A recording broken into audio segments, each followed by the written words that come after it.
Hello, Global Health students. Welcome to our presentation entitled Making a Difference in Global Health. Today, I would love to discuss with you, first of all, what is global health? What do you mean, or what do folks mean by the term global public health? I'd like to share with you how I developed my passion for global health. I'd like to also discuss some global health opportunities that can be found in and around Jacksonville, and finally, how you can get involved in global public health opportunities in your area.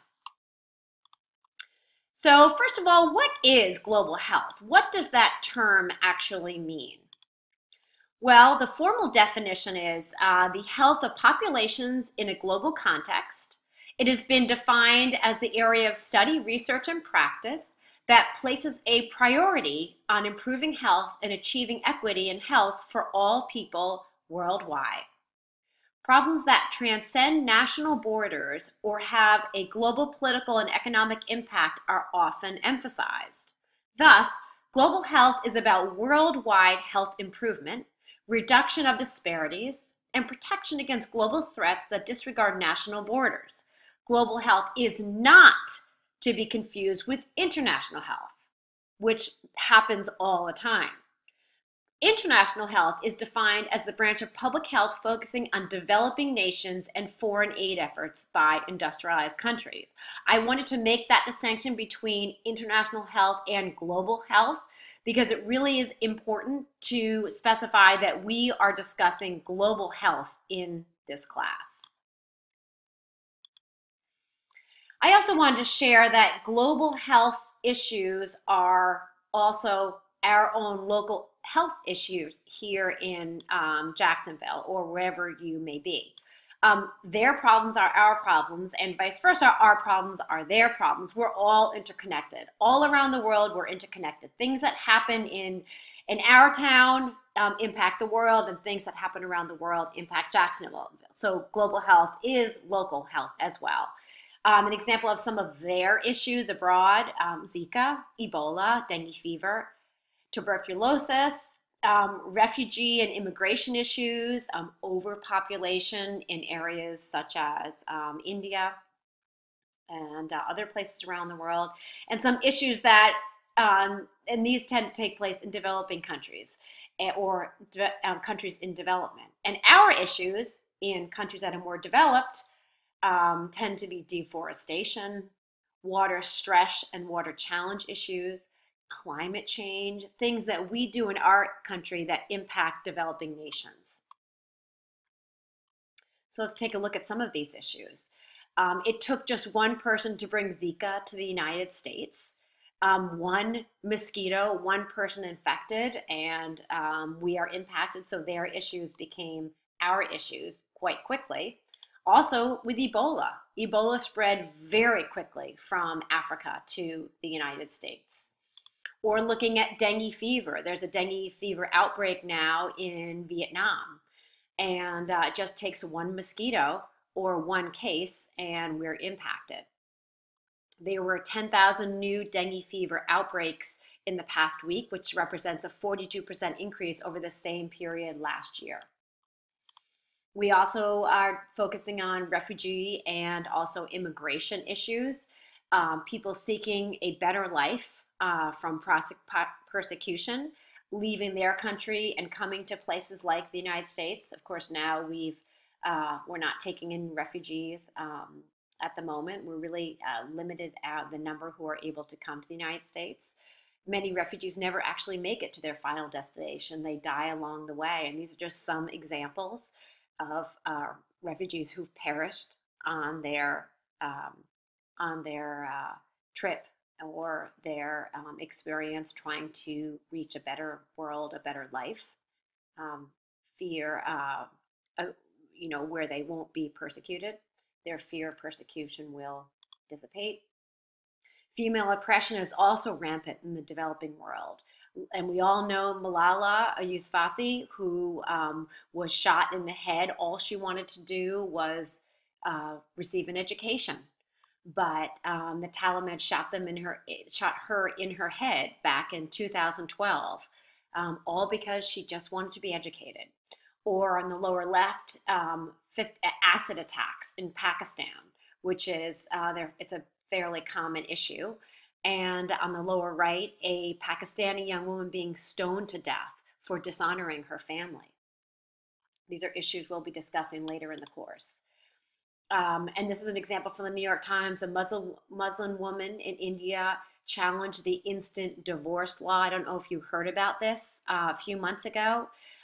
This young woman, Nia Khan, whose husband divorced her with a letter that repeated the word talak, talak, talak 3 times, and he was now divorced from her. That's all he had to say, talak, talak, talak, and he's no longer married to her. She's left alone. She's got no way to live her life, and he's free. He's gone, and he's into a new relationship. Talak, talak, talak. We also focus on climate change. July 2018 was the hottest month ever recorded, and that took place in Death Valley. And every year it gets more and more severe. There's a new hottest month ever every single year. Climate change is growing and really impacting every aspect of our globe. Here's another example in New Delhi, where it was so hot, it reached, I think it was 130 degrees, new record.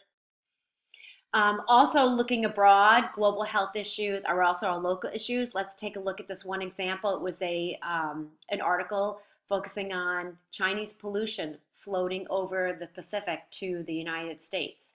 There is a Chinese city in the lower right-hand corner, and that pollution just floats right on over into the United States, across the Pacific. So their issues become our issues. So once again, global health issues are also our local issues, as we've highlighted in a number of different ways. Now I'd like to share with you how I developed my passion for global public health. As you can tell, I'm pretty excited about it. I love talking about global health. I wanted to give you a little background, a bit about my background. It's somewhat varied and diverse. So let me share with you what I've done in the past. I have spent time in Thailand volunteering with a program called World Teach, where I helped start the program in Thailand. I worked for Save the Children. I went to Columbia University. I've started a couple of non-for-profit organizations and worked for some private and public organizations. So let me go through these now. And I wanted to bring you back to when I was 6 years old. I always wanted to try to make a difference in the world. When I was 6 years old, I started saving money, and my parents said, "What do you want to buy with your money in your bank account?" And I said, "I want to make a difference in the world. I want to help someone." And that's because when I was 6, we had a boat family, a Laotian boat family, come to our community as a refugee. And our church took them in, and they had 5 sisters. And I was identified to befriend the 4th sister, who was my age, and I was supposed to teach her about America. And I remember this experience so clearly. I remember going to her house. No one spoke English, and they ate all these very, very spicy foods. And I remember thinking, I have no idea what they're feeding me. It could be dog, it could be rat, but gosh, it's so much fun exploring their food and their culture. I love this experience. And I thought, God, it's so great that our community has embraced this family. I said, I would love to give back someday. And so that was my passion. I started when I was 6 years old, and I knew when I finished college, I would do something. I would go abroad and I'd help somewhere. And so I did. I applied for the Peace Corps and for a program called World Teach. And the Peace Corps accepted me to go to Western Africa, but 8 months later, and World Teach accepted me to go and start a program in Thailand immediately. So I said, hey, I can speak a little bit of Lao, which is right next to Thailand. I'll try Thailand. So I worked with World Teach and helped start the first program in Thailand. And I was sent to Chiang Mai, up on this map, up on the upper northwestern corner of the country, on the border, close to the border with Myanmar. And and I spent 2 years there. I was sent for a year, but actually stayed 2 with World Teach, and then I changed and worked for the Save the Children for 2 more. This is a picture in the lower right-hand corner of the college, the Buddhist college where I worked. It was called Ravaging. It was the northern campus of their technological campus, and loved it. Absolutely loved working there. Chiang Mai was a beautiful city. It's called the Land of Temples. These are just a couple of pictures of some of the temples that I was able to frequent when I lived in Chiang Mai. This is Doi Sutat, which is one of their most famous temples. It's way up on top of a mountain. I actually just went to this temple a couple of days ago. I was back in Thailand again with my family, having such a great time.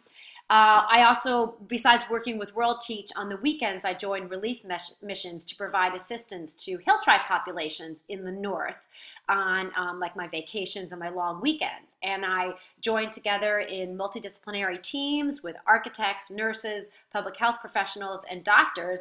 And we would go to these hill tribe villages and fix schools and homes. We'd provide basic first aid, with wound care, and it was really exciting. We'd go and stay, 3 or 4 days, just pack up, sleep on the floor. Sometimes we'd sleep outside. And these are one of the, this is a Hmong village in the lower right-hand corner. And we just stay either in a hut with a little fire in the middle, or somewhere outside. It was really a great, great experience. I was really lucky to have that experience working with World Teach. After 2 years, I got the job of a lifetime working with Save the Children in Indo-Chinese refugee camp in Panatnakhon, Thailand. I have circled it right here in purple, and the arrow, I went from the North Chiang Mai down to Chonburi, and worked in this fabulous refugee camp.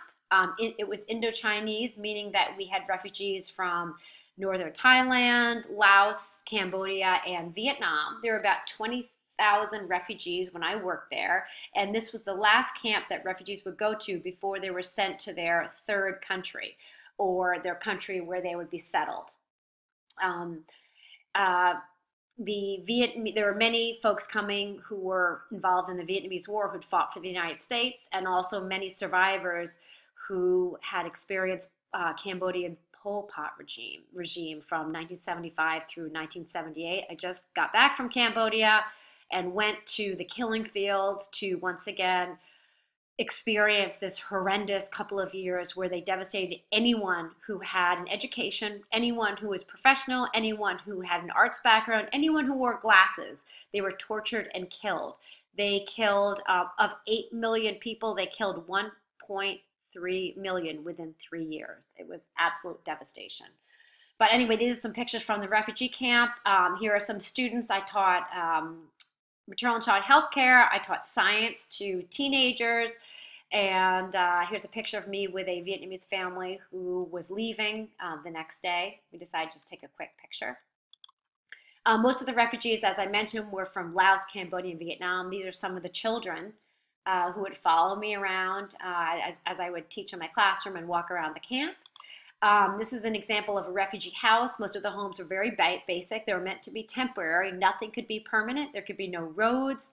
There could be no cement structures. Everything had to be able to pack up within a couple of days. That's the definition of a refugee camp. It can't be permanent. So these were some kids. This is the water that is available for these homes. There is really, it's very sad because that's the water. That's all they have. Sorry, I just jumped forward. That's what they would do. There's no privacy. Fresh, clean water was always an issue. There was tremendous flooding. The availability of clean water for cooking was always a challenge. And infectious diseases, as you can imagine, thrived in the dirty water. In this picture on the lower right, there are children playing in actually raw sewage. To see them play there just broke my heart. It was just so sad. As you can imagine, I learned so much from my students. These are some of my maternal and child health students. I'm here in the front. This is my Hmong translator. I would have students from all different ethnic backgrounds, and I'd have translators. I would teach in Thai, and then I'd have translators translate into the various languages of the refugees with whom I was working. This is my special education group. I also taught adult pre-illiterate individuals, and that was actually my favorite class. It was so incredibly rewarding. And I'm going to stop here, and we're going to go to part 2 of our presentation. So hold on for right now.